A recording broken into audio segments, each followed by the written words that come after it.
नामदहु व नुसल्ली अला रसूलिहिल करीम अम्मा बाद फ़ौज़ु बिल्लाहि मिनश शैतानिर रजीम बिस्मिल्लाहिर रहमानिर रहीम।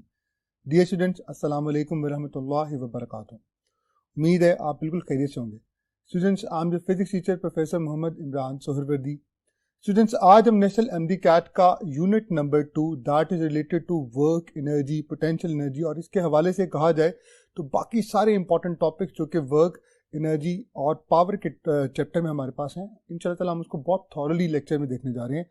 तो let's move to the white board without any delay. जी डियर स्टूडेंट्स, इब्तिदा करते हैं अल्लाह ताला के नाम से। हमारा आज यूनिट नंबर 2 है work energy, power, kinetic energy, potential energy, then energy losses. Obviously practical devices होते हैं उनके अंदर एनर्जी लॉसेस का टॉपिक है, ये भी बहुत इंपॉर्टेंट है। तो स्टार्ट करें वर्क से। स्टूडेंट्स, हमारा पहला टॉपिक दैट इज वर्क। सबसे पहले डेफिनेशन देखते हैं। Definition, when a force acts on a body, तो सबसे इंपॉर्टेंट पॉइंट क्या गया, फोर्स का। एक फैक्टर बहुत इंपॉर्टेंट है कि कब हम कहते हैं कि काम हुआ according to the physics, when a force acts on a body so that the body covers, this is the most important thing, some distance along the direction of the force। इसका मतलब फोर्स की direction में body जो distance cover करती है, अगर किसी body पे फोर्स लगे and the body cover some distance along the direction of the force, then the work is said to be done। सो ये हमारे पास वर्क की डेफिनेशन आ गई, क्योंकि बाज का ऐसा होता है नेशनल एमडी कैट में सिंपल लाइंस भी आ जाती हैं, तो that is the reason we always take up with the definition as well. Students, अब जरा डायग्राम में देखते हैं। दिस इज द ऑब्जेक्ट, इस पर ये फोर्स लग रही है which is making an angle theta with x axis. The body after the application of the force is moving along x axis. आप देख सकते हैं डिस्प्लेसमेंट भी एक्स एक्सिस के अलोंग है।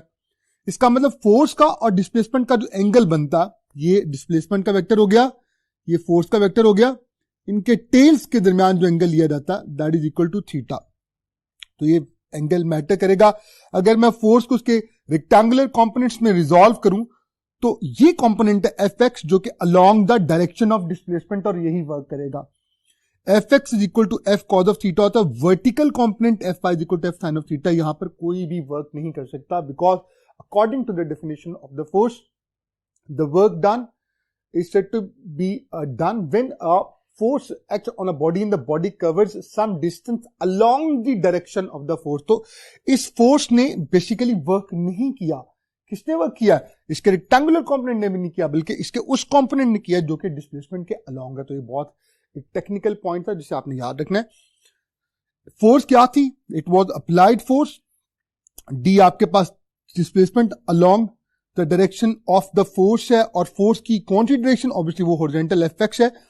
थीटा बहुत इंपॉर्टेंट है, अक्सर बच्चों को क्लियर नहीं होता। It is the angle between their tails. जो दो वेक्टर्स के दरमियान, ये बेसिकली एक डॉट प्रोडक्ट, आप सब जानते हैं work is basically a dot product. हालांकि dot product in that sense तो हमारे सिलेबस में नहीं है, लेकिन यहां पर हमारे पास डॉट प्रोडक्ट बहुत ही वाइटल रोल प्ले करने जा रहे हैं, तो आपको डॉट प्रोडक्ट के बारे में थोड़ा बहुत पता जरूर होना चाहिए। स्टूडेंट्स, थीटा है एंगल बिटवीन देयर टेल्स। तो आप देख सकते हैं ये दो वेक्टर्स मैंने ड्रॉ किए, इन दोनों की जो टेल्स के दरमियान एंगल है उसको एंगल थीटा कहते हैं।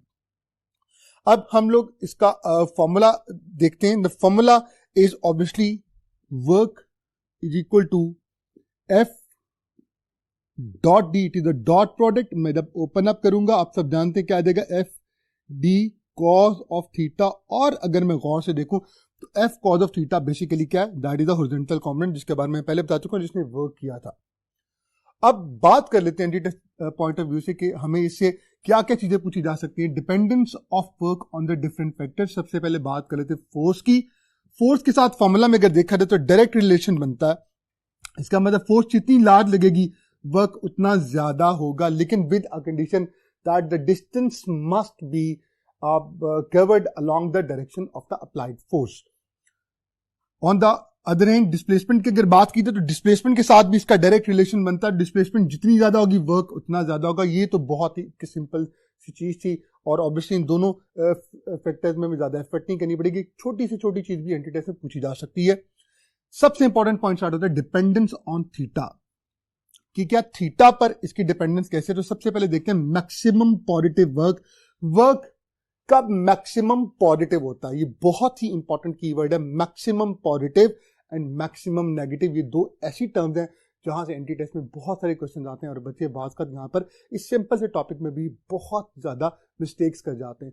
तो आप लोगों ने ध्यान से सुनना, इंशाअल्लाह अल्लाह ताला ने चाहा तो मैं पूरी कोशिश करूंगा कि आपको क्रिस्टल क्लियर कॉन्सेप्ट समझ आ जाए कि पॉजिटिव मैक्सिमम और नेगेटिव मैक्सिमम बेसिकली दोनों में क्या डिफरेंस है और उनसे कैसे कैसे क्वेश्चन आ सकते हैं। देखिए, maximum positive when force and displacement they are parallel to each other, इसका मतलब उनके दरमियान एंगल क्या बना, zero. They are in the same direction, then work is said to be positive maximum। तब ये positive maximum work कहलाएगा। हमारे पास आप देख सकते हैं ये वही बॉल है। अब फोर्स मुकम्मल तौर पे, पहले तो यहां पर सिर्फ इसका एक कंपोनेंट एक्ट कर रहा था, फोर्स मुकम्मल तौर पे कहा जाए डिस्प्लेसमेंट के अलोंग एक्ट करिए तो पूरी की पूरी फोर्स वर्क में अपना रोल प्ले करेगी। एंगल जीरो है, पैरेलल भी आप इसको कह सकते हैं। तो वर्क का फॉर्मूला क्या होगा, आप सब जानते हैं, F T cause of theta, theta की जगह जीरो पुट किया, कॉस जीरो पर क्या होता है, वन, तो ये एफ डी आपके पास आ गया। यानी this is the maximum positive work, इसको पॉजिटिव मैक्सिमम का नाम दिया जाता है। अब कुछ important points entry test point of view से, एक तो आपको पता चल गया कि मैक्सिमम पॉजिटिव वर्क कब होगा, जब फोर्स और डिस्प्लेसमेंट आपस में पैरेलल होंगे। एंगल कितना बनेगा, that is equal to zero. और इसमें हमारे पास जो मैक्सिमम वर्क आता है that is simply the product of complete force, not its component, complete force into the displacement. तो that is something very simple one. अब कुछ और इंपॉर्टेंट पॉइंट जिसपे छुपे हुए हैं स्टूडेंट्स, जब थीटा जीरो था, फोर्स डिस्प्लेसमेंट के साथ पैरेलल थी, या फिर फोर्स अगर डिस्प्लेसमेंट के साथ पैरेलल थी तो मोशन के साथ क्या थी, पैरेलल ही थी। इसका मतलब जरा गौर से देखिएगा, जब फोर्स इसी डायरेक्शन में लगेगी जिस बॉडी डायरेक्शन बॉडी मूव करी है, तो इस बॉडी की वेलोसिटी पर क्या इफेक्ट आएगा। सपोज करें उसकी वेलोसिटी फोर्स के लगने से पहले थी 10 मीटर पर सेकंड, तो जब फोर्स लगेगी along the motion, along the displacement, तो वेलोसिटी की मैग्नीट्यूड क्या हो जाएगी, यस, इंक्रीज कर जाएगी। तो इंपॉर्टेंट पॉइंट, वेलोसिटी की मैग्नीट्यूड इंक्रीज करती है, ये कीवर्ड आपने याद रखना है। और जब मैग्नीट्यूड ऑफ वेलोसिटी इंक्रीज करेगी तो बॉडी की kinetic energy half m v square वो भी इंक्रीज कर जाएगी। इसका मतलब ये, अगर काइनेटिक एनर्जी का चेंज देखा जाए तो वो हमेशा कहेगा पॉजिटिव आएगा। तो ये छोटे छोटे पॉइंट्स एंटी टेस्ट में, ये सारे के सारे these all are not just points, these are the MCQs जो मैं आप लोगों के लिए यहाँ पे प्लेस कर रहा हूँ in the form of very small points. So let's move to the next board to do the rest of the things. जी स्टूडेंट्स, इसके बाद buy one get one free maximum negative की बात कर लेते हैं। मैक्सिमम नेगेटिव पर मैंने बहुत दफा देखा, मैंने स्टूडेंट से जब भी बात की तो वो यही समझते थे कि जो नेगेटिव वर्क होता है वो कम होता है, छोटा होता है, और पॉजिटिव वर्क बड़ा होता है। तो ये बड़े ही टेक्निकल पॉइंट्स हैं जिससे आपने याद रखना है, नेगेटिव वर्क पॉजिटिव से बड़ा भी हो सकता है। नेगेटिव वर्क को नेगेटिव मैक्सिमम कब कहा जा सकता है, जरा गौर से देखिएगा। When force and displacement are exactly in the opposite direction, इसका मतलब ये कि उनका एंगल कितना बनेगा, 180 डिग्री, या मैं उनको कीवर्ड में एंटी पैरेलल भी बोल सकता हूं। तो याद रखिएगा, वर्क एग्जैक्टली नेगेटिव में मैक्सिमम हो जाएगा। आप देख सकते हैं इस डायरेक्शन में मोशन हो रही है, along positive x axis body move कर रही है, और गौर करें जो फोर्स लग रही है it is along minus x axis. इसका मतलब ये फोर्स एक रिटार्डिंग फोर्स होगी, इसका एंगल डिस्प्लेसमेंट के साथ 180 डिग्री बनता है। यकीनन ये क्या करेगा, हम ऑलरेडी सीख चुके हैं कि अगर फोर्स मोशन के डायरेक्शन में होती है तो वेलोसिटी की मैग्नीट्यूड को इंक्रीज करती है, काइनेटिक एनर्जी को इंक्रीज करती है। चेंज इन काइनेटिक एनर्जी क्या होता है, that is said to be positive. तो यहां पर बिल्कुल उसका इनवर्स हो जाएगा। स्टूडेंट्स गौर से देखिएगा क्या होगा, मैं एमसीक्यूज बाद में करवाऊंगा। देखिए, व्हेन वर्क, जब एंगल 180 डिग्री होता है तो फोर्स होती है वो एंटी पैरेलल होती है डिस्प्लेसमेंट या मोशन के साथ, वेलोसिटी की मैग्नीट्यूड डिक्रीज कर जाती है, काइनेटिक एनर्जी डिक्रीज कर जाती है, और चेंज इन काइनेटिक एनर्जी क्या होगा, वो नेगेटिव होगा। ये सारे इंपॉर्टेंट पॉइंट्स एमसीक्यूज में आपसे पूछे जा सकते हैं। वर्क क्यों नेगेटिव हुआ, क्योंकि आप सब जानते हैं F D cause of theta होता है, थीटा की जगह 180 डिग्री पुट करेंगे, कॉज 180 डिग्री के लिए -1 देता। तो आपके पास पहले वर्क पॉजिटिव मैक्सिमम था प्लस एफ डी, अब क्या आ गया माइनस एफ डी। इसे नेगेटिव मैक्सिमम कहते हैं बेटा, इसको मिनिमम नहीं कहना, इसे मिनिमम नहीं कहना। अगर पहले वाले केस में प्लस 100 जूल सपोज करें वर्क आया, तो अब -100 जूल आएगा। दोनों में फर्क सिर्फ यह है कि एक काइनेटिक एनर्जी को +100 इंक्रीज कर देगा, एक काइनेटिक एनर्जी को -100 डिक्रीज कर देगा। इंशाल्लाह ताला आगे जाके मैं इसको और भी ज्यादा क्लैरिफाई करूंगा। क्वेश्चन देखते हैं, at which of the following angles work is said to be maximum. अब प्रॉब्लम क्या होता है स्टूडेंट्स, एंटीटेस बेसिकली एक तरह का आप कह सकते हैं एक गेम है आपके पेशेंस की और आपकी नर्व्स की, कि आप कितनी पेशेंस के साथ और आपकी स्ट्रांग नर्व्स के साथ कहते हैं। मैं ऑलरेडी अपने तमाम लेक्चर्स में, अपनी डिस्कशंस में आपको बड़ी बारहा ये बात रिपीट कर चुका हूं कि जब भी आपने एमसीक्यूज पढ़ना है तो आपने तब तक आपने ऑप्शन को सिलेक्ट नहीं करना जब तक आप सारी ऑप्शंस पढ़ नहीं लेते। अब होता क्या है, ट्रैप में फंस जाते हैं बच्चे। At which of the following angles work is said to be maximum, ये जो मैक्सिमम का वर्ड है ये ट्रैप के तौर पे एक्ट करता है और बच्चे फौरन से पहले ये समझते हैं शायद हमारे पास मैक्सिमम यानी पॉजिटिव मैक्सिमम की बात की जा रही है। वो आओ देखते नताओ और फौरन से पहले अल्फा ऑप्शन को सिलेक्ट कर लेते हैं। स्टूडेंट्स जरा गौर से देखिएगा, क्या यहां पे उसने पॉजिटिव मैक्सिमम लिखा? नहीं लिखा।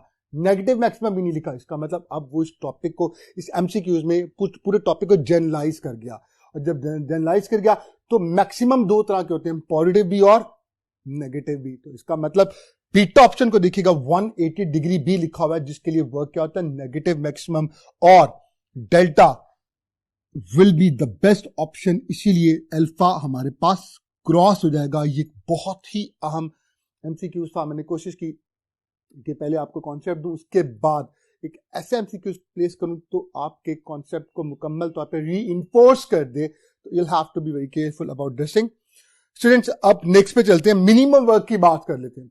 कब हम कहते हैं काम नहीं हुआ, फिजिक्स में जब हम कहते हैं काम नहीं हुआ तो सिंपल सी बात है हमारे पास वर्क का आंसर क्या आना चाहिए? 0। ये कब हो सकता है? सिंपल सी बात है, अगर फोर्स फॉर्मूला है W is equal to FD cos of theta, अगर फोर्स 0 जाए पूरा का पूरा प्रोडक्ट 0 हो जाएगा, अल्टीमेटली क्या होगा? कोई वर्क नहीं होगा। अगर डिस्प्लेसमेंट 0 हो जाए, यानी फॉर एग्जाम्पल मैं एक वॉल पे फोर्स तो लगा रहा हूं लेकिन वॉल मूव नहीं कर रही, तो मेरा वर्क क्या होगा? That is equal to 0। अब बात कर लेते हैं आखिरी फैक्टर की, that is cos of theta. किस एंगल पर फोर्स और डिस्प्लेसमेंट आपस में क्या एंगल बनाए कि वर्क क्या होगा? मिनिमम हो जाएगा, जिसको हम 0 वर्क कहते हैं। मिनिमम वर्क क्या होगा? 0। मिनिमम वर्क क्या होगा? 0। ये याद रखना आप लोगों ने। नेगेटिव को वर्क को हम मिनिमम नहीं कहते। मिनिमम वर्क कब होगा? when force and displacement are in perpendicular direction, that means that they are going to make an angle of 90 degrees, they are going to be perpendicular to each other. Work is said to be what? Minimum इसको कहा जाता है, या आप इसको 0 कहते हो। कैसे आता है? W is equal to FD cos of theta, theta की जगह मैं 90 पुट करूंगा, cos 90 0 होता है, तो हमारे पास आंसर क्या गया? 0, या इसको मिनिमम का नाम भी दिया जाता है। यानी मिनिमम से मुराद ये कोई काम नहीं हुआ। जब कोई काम ना हो तो उसको मिनिमम वर्क का नाम दिया जाता है। इसकी एग्जांपल भी देखते हैं, बड़ी फेमस एग्जांपल है। उसके बाद इंशाल्लाह एक बहुत जबरदस्त एमसीक्यूज मैं आप लोगों से एंटीटेस फॉर्मेट में बार बार रिपीट होने वाले एमसीक्यूज आपसे शेयर करूंगा और बताऊंगा कि उसमें कैसे हमारे स्टूडेंट्स जो हैं वो बहुत आसानी के साथ ट्रैप हो जाते हैं। Example, motion of a body with uniform speed along a circular path। जी हाँ स्टूडेंट्स, सर्कुलर पाथ पर जब भी कोई ऑब्जेक्ट मूव करता है तो आप सब जानते हैं उसे कंपेल करती है centripetal force to move along a circular path. जब वो सर्कुलर पाथ पे मूव करता है, मैंने डायग्राम आप लोगों ने ड्रॉ किए, गौर से देखिएगा। सपोज करता हूं ये पॉइंट ए है, ये पॉइंट बी है, ये पॉइंट सी है, ये पॉइंट डी है। वैसे तो बहुत सारे पॉइंट है लेकिन हम लोगों ने अभी अपने कॉन्सेप्ट को क्लैरिफाई करने के लिए यहां पे 4 पॉइंट को सिलेक्ट किया। पॉइंट ए पर वेलोसिटी की सपोज करें मैग्नीट्यूड थी 10 मीटर पर सेकेंड, फोर्स लग रही है सेंटीपिटल फोर्स, आप देख सकते हैं वेलोसिटी और फोर्स का एंगल कितना बना? 90 डिग्री। याद रखिएगा इस पॉइंट पर जो इंस्टेंटेनियस डिस्प्लेसमेंट ली जाएगी वो भी along the direction of motion या along the direction of velocity होगी। तो यहां पर डिस्प्लेसमेंट और फोर्स का एंगल कितना बनता है? वो भी 90 ही बनता है। ये फोर्स सिर्फ क्या करती है? हम ऑलरेडी पढ़ के आ चुके हैं। ये फोर्स सिर्फ कंपेल करती है ऑब्जेक्ट को to move along a circular path. ये उसकी मैग्नीट्यूड को ना ज्यादा कर सकती है ना कम कर सकती है। यहां पर भी इसका मतलब मैग्नीट्यूड क्या होगी? It will come out to be 10 metre per second. यहां पर भी क्या होगी? 10 मीटर पर सेकेंड। और किसी भी पॉइंट पर आप किसी भी पॉइंट पर अगर डिस्प्लेसमेंट ड्रॉ करें जो इंस्टेंटेनियस डिस्प्लेसमेंट टेंजेंट के डायरेक्शन में होगी, वो ऑब्वियसली उसका फोर्स के साथ जो एंगल बनता होगा that is equal to 90 degree. तो पता चला कि हमारे पास पॉइंट ए से पॉइंट बी तक किसी भी पॉइंट की अगर बात कर ली जाए, कोई भी छोटे से छोटा पाथ आप ले लें, उस पाथ सेगमेंट के लिए हमारे पास वर्क डन क्या होगा, दैट हैड टू बी 0, क्योंकि एंगल कितना बनता है फोर्स और डिस्प्लेसमेंट का, it is 90 degree. Students velocity vectorially तो बराबर नहीं है, तो बिकॉज ऑफ डिफरेंट डायरेक्शन, मगर अगर मॉडुलस की बात की जाए तो इन तमाम की मैग्नीट्यूड सेम है, इसको स्पीड लिखा जा सकता है, it means it will move with the constant speed. तो यहां पे वही सारे इंपॉर्टेंट पॉइंट्स आप रिवाइज कर सकते हैं कि अगर कोई काम नहीं हो रहा, आपने पॉजिटिव मैक्सिमम और पॉजिटिव मिनिमम में तो चीजें देख ली, आप यहां पे देख लें, यहां पे कोई भी काम नहीं हो रहा, तो इसका मतलब वेलोसिटी ना इंक्रीज करेगी ना डिक्रीज करेगी, कांस्टेंट रहेगी, काइनेटिक एनर्जी ना इंक्रीज करेगी ना डिक्रीज करेगी, it will remain constant, it will remain constant, और that is the most important thing. उसका चेंज क्या होगा, दैट इज इक्वल टू 0, कोई भी वर्क नहीं होगा, काइनेटिक एनर्जी का चेंज 0 होगा। ये वर्क एनर्जी प्रिंसिपल भी हमें सिखाता है कि जब भी वर्क होता है तो काइनेटिक एनर्जी में आमतौर पे मूविंग ऑब्जेक्ट्स की बात की जाए तो मोशन में मूविंग ऑब्जेक्ट्स की काइनेटिक एनर्जी चेंज होती है। तो एक सिम्पटम भी हो सकता है, जैसे अगर हमारी तबीयत खराब हो तो हमें बुखार होता है, तो जब भी वर्क हो रहा होगा उसका सिम्टम क्या होगा, काइनेटिक एनर्जी में या किसी न किसी एनर्जी के फॉर्म में क्या होगा, चेंज आ रहा होगा। वर्क एनर्जी प्रिंसिपल इंशाल्लाह मैं बाद में आपसे बड़ी डेप्थ में जाके एमसीक्यूज के थ्रू भी देखूंगा, लेकिन यहाँ पे जरूरी है क्योंकि आप ये सारा सिलेबस पढ़ चुके हैं, तो कहीं कहीं हमें चीजों को कहा जाए इंटरलिंक करना पड़ता है ताकि आपका कॉन्सेप्ट बहुत ही अच्छा हो जाए। स्टूडेंट्स आइए एक एमसीक्यूज देखते हैं, एक बहुत इंपॉर्टेंट एमसीक्यूज पास्ट पेपर से मैंने आप लोगों के लिए यहाँ पे सिलेक्ट किया क्योंकि इस एमसीक्यूज में अक्सर बच्चे मिस्टेक कर जाते हैं, उम्मीद है अब आप मिस्टेक नहीं करेंगे। A force of 10 newton is acting on a body compelling it to move along a semi circular path. अब यहां पे बच्चे जो है वो ट्रैप हो जाते हैं, ये सेमी सर्कुलर पाथ कहा जाए, ये उनके लिए ट्रैप बन जाता।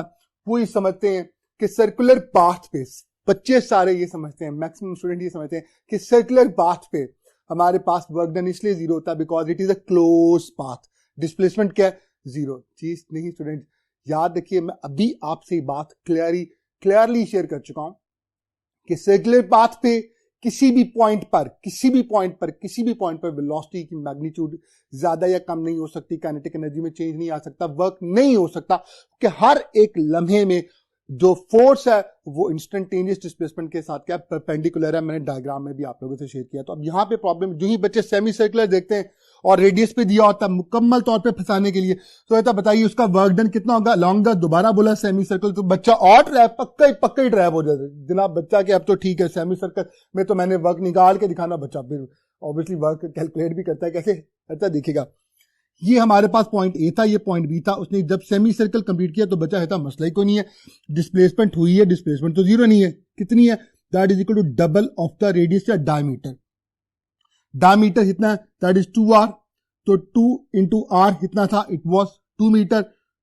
डिस्प्लेसमेंट उसके पास कितनी आ गई, 4 मीटर आ गई। अब स्टूडेंट्स सबसे इंपॉर्टेंट पॉइंट जो आप लोगों ने यहां पे याद रखना है, हमारे पास इसका आंसर क्या होगा, इसके लिए आइए हम लोग नेक्स्ट बोर्ड की तरफ स्विच करते हैं टू सॉल्व द क्वेश्चन। जी नेक्स्ट बोर्ड की तरफ हम स्विच करें टू सॉल्व द क्वेश्चन।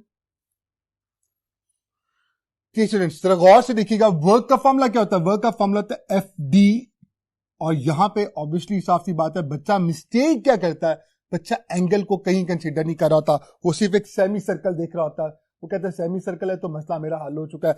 वो डिस्प्लेसमेंट निकालता है 4 मीटर यानी डायमीटर के इक्वल, और फोर्स उसके पास दी होती है 10 न्यूटन, तो वो 10 इंटू 4 पुट करता है 40 जूल, और 40 जूल उसको बीटा में नजर आ रहा होता है।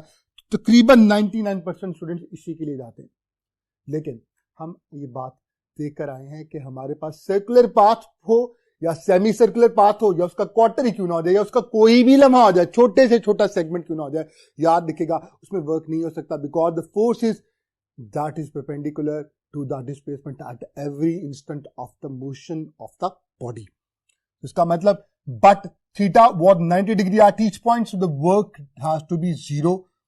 यहां पे इंपॉर्टेंट पॉइंट्स दोबारा रिवाइव लेते हैं, magnitude of velocity it will remain the same, सिर्फ डायरेक्शन चेंज होती है, काइनेटिक एनर्जी कांस्टेंट देगी, और चेंज इन काइनेटिक एनर्जी 0 है। ये भी वर्क एनर्जी प्रिंसिपल से आप जानते हैं प्रूव करता है कि वर्क 0 है, क्योंकि वर्क एनर्जी प्रिंसिपल कहता है work done appears as change in kinetic energy, change in kinetic energy 0 तो वर्क भी 0।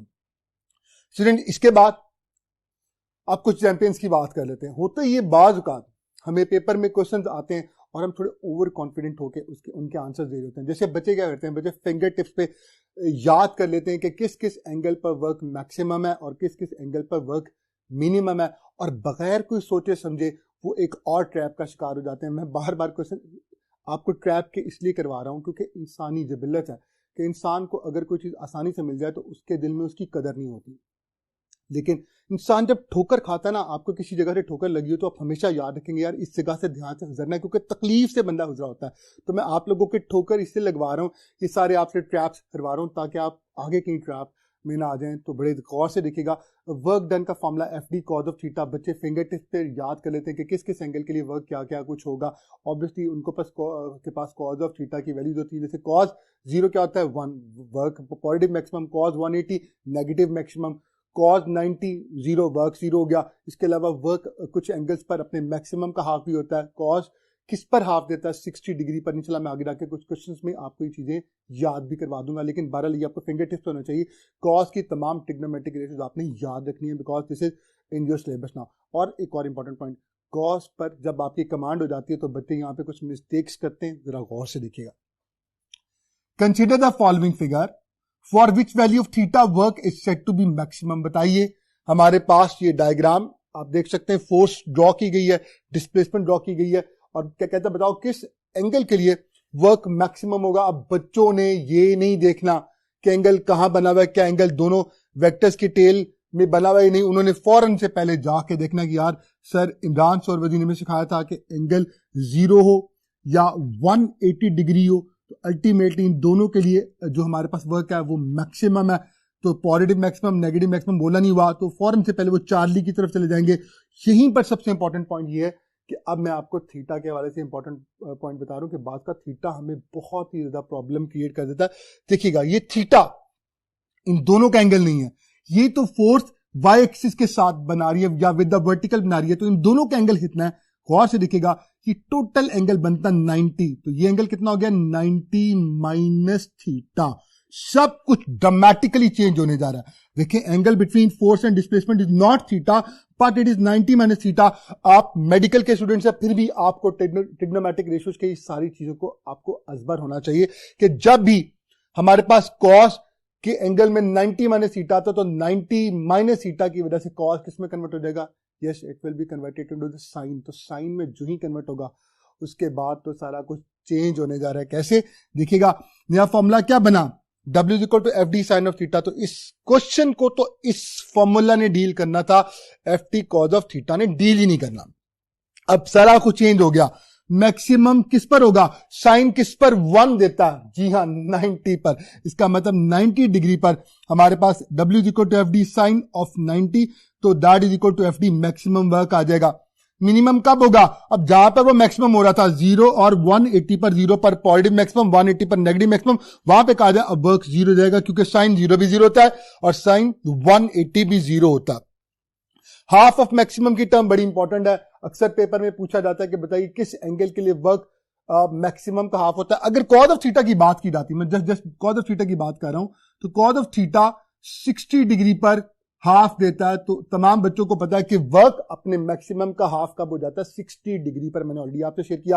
अब यहां पर उल्टा होगा, हाफ ऑफ मैक्सिमम का, ये सारे के सारे देखिए एक एमसीक्यूज में मैं सारे के सारे नए एमसीक्यूज आप लोगों के लिए पेश कर रहा हूं। It is not just an MCQs. मेरी आज की इस लेक्चर में आप देख सकते हैं मैं पूरी कोशिश कर रहा हूं कि हर जगह आपके पास ऐसे पॉइंट्स रेज कर दिए जाए, सिखा दिए जाए, आपको सिखा दिए जाए ताकि आपको सारे एमसीक्यूज आते हो। तो हाफ ऑफ मैक्सिमम कब होगा, क्या 60 के लिए होगा, तो ऑब्वियसली ये पे अगर इसी में पूछ लिया जाता तो 60 दिया होता तो सारे हद 60 के लिए जा रहे थे। लेकिन एंगल चूंकि साइन ट्रिग्नोमेट्रिक रेशियो चूंकि साइन है, तो साइन किसके लिए हाफ देता है, 30 डिग्री के लिए। इसलिए हमारे पास बेस्ट आंसर 30 डिग्री बन जाता। तो आपने देखा ड्रामेटिकली कैसे चीजें चेंज हो जाती हैं। साइन के लिए क्यों अपने मैक्सिमम का हाफ है, मैक्सिमम कहते हैं एफडी को, एफडी का हाफ होने से मुराद ही ये साइन 30 हाफ होता, तो वो अपने मैक्सिमम का हाफ हो जाएगा। स्टूडेंट्स, ये आपने बहुत इंपॉर्टेंट एमसीक्यूज था और इसमें हमने सारे इंपॉर्टेंट पॉइंट्स एलैबोरेट की। आइए अब एक और इंपॉर्टेंट एमसीक्यूज देखते हैं। क्वेश्चन हमारा पास नेक्स्ट जो है, that is a force of 10 newton, it acts on a body through a distance of 10 metre. If work is said to be 50 joule, what will be the angle between force and displacement? Students, अब होता ही है, देखिए force आपको provide कर दी गई, आपको displacement दे दी गई और वर्क भी आपको प्रोवाइड कर दिया गया और पूछा क्या जा रहा है, बताइए फोर्स और डिस्प्लेसमेंट का एंगल क्या होगा। तो बच्चे बाज़ इसको कैलकुलेट करते हैं, W equal to F D cos of theta, वहां से भी आ जाएगा, कोई ऐसा इशू नहीं है। लेकिन इसका मैं शॉर्टकट आपको बता रहा हूं, आपने हमेशा जब भी आपको फोर्स दी हो, डिस्प्लेसमेंट दी और वर्क दिया और एंगल पूछा हो फोर्स और डिस्प्लेसमेंट का, तो आपने पहला ये शॉर्टकट जरूर आजमाना है कि आपने फोर्स और डिस्प्लेसमेंट को डायरेक्टली मल्टीप्लाई करके देखना है। देखिए मल्टीप्लाई करके देखते हैं, फोर्स थी 10, डिस्प्लेसमेंट क्या थी, दैट वाज 10, तो मैक्सिमम वर्क आप निकाल लें। मैक्सिमम वर्क क्या होता है, एफ इंटू डी, इनका सिंपल प्रोडक्ट, 10 इंटू 10 100 जूल। गौर से देखिए हमारे पास वर्क क्या है, 50 जूल, 50 जूल यानी मैक्सिमम का हाफ। और मैं अभी बता के आया हूं आप लोगों को कि कौन सा एंगल ऐसा होता है। जेन्युइन कंडीशन में बात करूं, मैं साइन ऑफ थीटा की बात नहीं कर रहा, आम कंडीशन में cos of theta he use होता है। तो बताइए कॉस किस एंगल के लिए अपने मैक्सिमम का हाफ देता है, यस दैट इज 60 डिग्री। इसलिए हम इसको बिल्कुल भी सॉल्व नहीं करेंगे, will go for this one. और अगर इसी क्वेश्चन में टेक्निकल वर्ड ये बोला होता that angle with the vertical बोला जाता, और ये बोला जाता कि जो डिस्प्लेसमेंट है वो एक्स एक्सिस के लॉन्ग है, तो फिर एंगल विद द वर्टिकल क्या है, तो फिर वर्टिकल विद एंगल क्या हो जाता, वो दैट वाज 30 डिग्री हो जाता। तो ये छोटे छोटे पॉइंट्स हैं जो आप लोगों ने याद रखना। आई होप आप लोगों को बड़ा अच्छा क्लियर हो गया होगा। मैक्सिमम वर्क का हाफ जो है, यहां से हमने कॉस ऑफ थीटा को हाफ से पहचान लिया था। Students it came out to be 60 degree. अब थोड़ी सी बेसिक बात कर लेते हैं। बाज का ऐसा होता है कि फोर्स एंड डिस्प्लेसमेंट ग्राफ आपको दिया होता है, उसका जो कर्व होता है उसका एरिया वो आपसे पूछता है, उसके यूनिट्स क्या होंगे। स्टूडेंट्स बड़ा सिंपल है, फोर्स और डिस्प्लेसमेंट कर्व का जो एरिया होता है, ये देखिए अगर मैं इस एरिया को यहाँ पे ड्रॉ करूं तो ये हमारे पास रेक्टेंगल बन जाती है। रेक्टेंगल का एरिया का फॉर्मूला क्या होता है, बेस इंटू हाइट। बेस क्या हमारे पास, डिस्प्लेसमेंट, हाइट क्या है, फोर्स। अब एफ इंटू डी क्या होता है, that is equal to work done. ये फोर्स और डिस्प्लेसमेंट का कर्व है। जब हमारे पास फोर्स एक कांस्टेंट थी और अगर वेरिएबल हो तो आप सब जानते हैं हम छोटे छोटे पास में उसको डिवाइड करके ऐसा कर्व कैलकुलेट कर लेते हैं, जिसका फॉर्मूला हमारे पास क्या होता है, दैट इज इक्वल टू, आप देख सकते हैं आई से एन सेगमेंट्स में मैंने इसको डिवाइड किया हुआ है। It is given in our book, तो इस पर हम ज्यादा टाइम स्पेंड नहीं करेंगे, जस्ट पास का रिमेंबर के लिए, क्योंकि कुछ क्वेश्चन हमें आप सब जानते हैं नेशनल एमडी कैट में फिजिक्स के हवाले से आएंगे जो जस्ट रिकॉलिंग बेस्ड होंगे। रिकॉलिंग बेस्ड से मुराद ये कि अपने पूरी की पूरी जितने लर्निंग आउटकम्स के अकॉर्डिंगली हमारी टेक्स्ट बुक और इसके अलावा जो भी है हम मैक्सिमम कर सकते हैं, we must go for it. हम आपको मैक्सिमम प्रैक्टिस भी करवाते हैं, आप हमारी प्रैक्टिस बुक को भी देख रहे होते हैं। स्टूडेंट्स इसके बाद नेक्स्ट हमारे पास जो क्वेश्चन है, that is question a body of mass 3 kilogram. Very very very important question, एक बहुत ही अहम सवाल है, गौर से देखिएगा। A body of mass 3 kilogram initially at rest, इसका मतलब इब्तिदा में उसकी वेलोसिटी क्या थी, 0 थी, is moved by a horizontal force of 6 Newton. आपको फोर्स प्रोवाइड कर दी गई, आपको मैस प्रोवाइड कर दिया गया और ये आपको एक तरह का क्लू भी दे दिया गया कि इनिशियल वेलोसिटी क्या थी, 0 थी। It moves on a smooth horizontal surface. Find the work done by the force in 4 second. अब ये टाइम कहां से आ गया, मैस वर्क के चैप्टर में डील करें, वर्क का सिंपल फॉर्मूला होता है F T cos of theta. तो आपसे वो पूछ कह रहा है वर्क निकालें, लेकिन आपको फोर्स दे रहा है, फोर्स तो चाहिए, मैस नहीं चाहिए होता, आपको डिस्प्लेसमेंट चाहिए होती है, डिस्प्लेसमेंट कहीं नहीं दे रहा और ये बता रहा है कि इनिशियल वेलोसिटी क्या है, 0 है और उसके बाद टाइम भी दे रहा है। तो कैसे कैलकुलेट होगा, मैं एक शॉर्टकट फॉर्मूला आप लोगों को सिखा दूंगा, लेकिन कोशिश करूंगा उसको पूरा डिराइव कर दूंगा। आपने फिर वो शॉर्टकट फॉर्मूला याद रखना है कि कभी भी ऐसा हो जाए कि आपको फोर्स दी हो, मैस दिया हो, आपको इनिशियल वेलोसिटी दी हो जो कि 0 और अल्टीमेटली आपके पास टाइम दिया हो, तो आप कैसे वर्क कैलकुलेट करेंगे, आइए देखते हैं। इसकी ऑप्शंस हैं, इसकी ऑप्शंस में हमारे पास जो आंसर आएगा that is equal to 96 joule. Beta कैसे आता है जी स्टूडेंट्स, अब इसको करने के लिए हम अपने लास्ट बोर्ड की तरफ स्विच करते हैं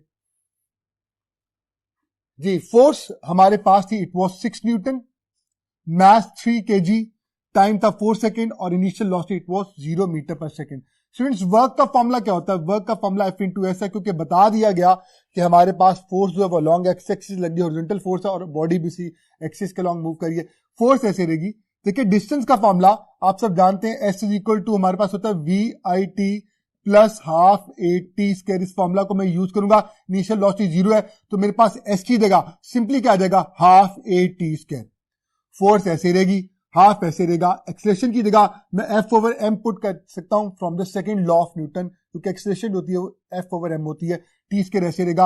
अब हाफ को मैं स्टार्ट में ले आया, F into F, F square हो गया, टी स्क्वायर ऐसे डिवाइडेड बाय एम। ये वो शॉर्टकट फॉर्मूला है स्टूडेंट जो आप लोगों ने याद रखना है, half F square T square divided by M. अब जस्ट वैल्यूज प्लेस करेंगे, हाफ ऐसे रहेगा, फोर्स 6 का स्क्वायर आ गया, मल्टीप्लाई टाइम 4 सेकंड 4 का स्क्वायर और नीचे 3 आ गया। स्टूडेंट्स मैथ्स की जगह 3 2 आर 6, ये जो 6 है ये स्केयर को कैंसिल आउट कर देगा, 6 ऐसे रहेगा, 4 का स्केयर 16 होता है, 16 6 it will give you 96 of joule. So such a fabulous and a very important question. I hope so कि आपने इसको बहुत अच्छी तरह कर लिया होगा.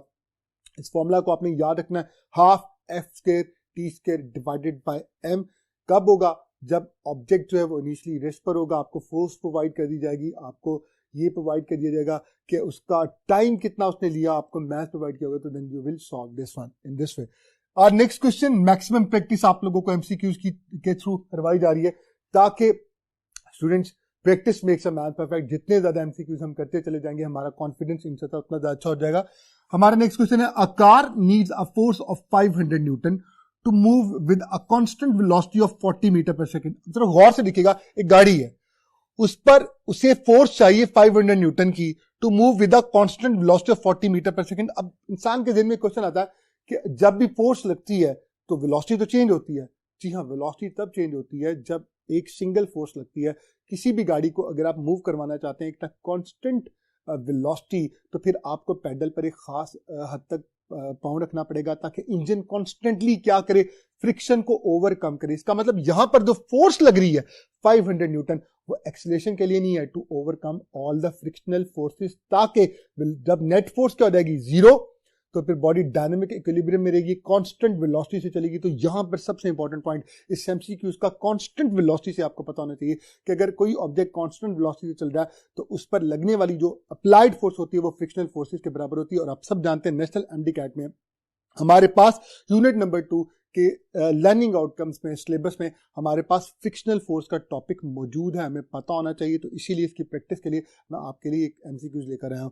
Students, what will be the work done by the frictional force when it travels through a distance of 10 metre. अब देखिए, आपने फ्रिक्शनल फोर्स की वजह से वर्क कैलकुलेट करना होता क्या, बच्चे यहां पे कंफ्यूज हो जाते हैं. बच्चे कहते हैं हमारे पास तो फ्रिक्शनल फोर्स प्रोवाइड ही नहीं की गई, डिस्प्लेसमेंट दे दिया गया. तो मैंने कीवर्ड क्या बोला था कि जब भी वेलोसिटी कांस्टेंट होगी, यानी कोई गाड़ी मूव कर रही है, उसकी वेलोसिटी 40 मीटर पर सेकंड है, तब इंजन फॉरवर्ड जो फोर्स लगाएगा वो यकीनन फ्रिक्शनल फोर्स को ओवरकम करने के लिए लगाएगा. तब ये दोनों क्या होंगे, एग्जैक्टली इक्वल. इंजन की फोर्स फ्रिक्शनल फोर्स के बराबर होगी. तो इंजन की फोर्स अगर 500 न्यूटन है तो फिर फ्रिक्शन या रेजिस्टिव फोर्स भी क्या होगी, 500 न्यूटन होगी. तो बाकी प्रॉब्लम सॉल्व हो गया.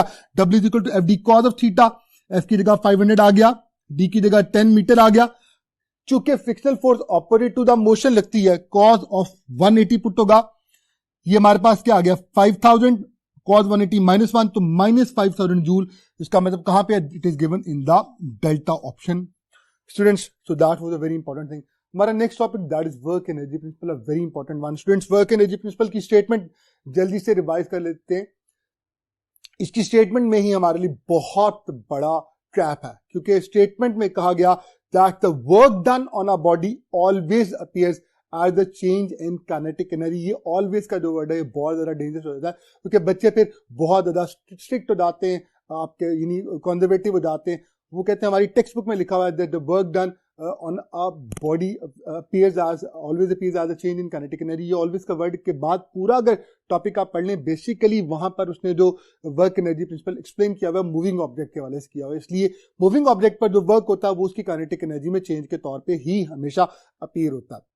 और जो कुछ लॉसेज होते हैं ऑब्वियसली वो हीट की फॉर्म में जाया हो जाते हैं. तो हमेशा आपने याद रखना है, ये भी लर्निंग आउटकम हमारा नेशनल एमडीकैट का है कि हमारे पास जो हीट लॉसेज, जो एनर्जी लॉसेज होते हैं ज्यादा मैकेनिकल वर्क में, मैकेनिकल मशीन्स में, they are in the form of heat losses due to the frictional forces.